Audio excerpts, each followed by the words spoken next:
বাংলাদেশ টিমকে শাস্তির আওতায় আনা উচিত। মানে যে যার মতো খেলা দরকার খেলে, মানে কি মনে করে আমি বুঝি না। যা মানে যা খেলার মন চায় সেটা খেলে, কোন সময় কি খেলতে হয় তারা বুঝে না। এই বাংলাদেশের মানুষদেরকে নিয়ে তারা খেলাধুলা করতেছে।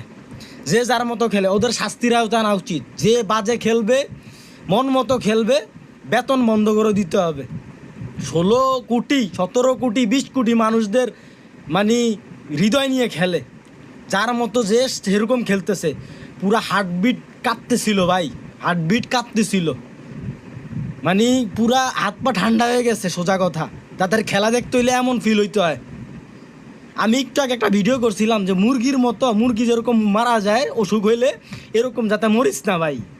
কিন্তু তারা এরকমই করছে, তারা এরকমই করছে। ঠিক আছে, তাদের কাছে কিচ্ছু আশা করতে পারি না, কিচ্ছু আশা করতে পারি না। ইন্ডিয়ার ম্যাচটা মোটামুটি মাইনা নিছি। পাকিস্তানের সাথে কি খেললো এটা, পাকিস্তানের সাথে এটা কি খেললো? কত রান ভাই আপনারা আমারা বলেন, একটা আমারা বুঝান যে একটা কত রানে টার্গেট দিছে।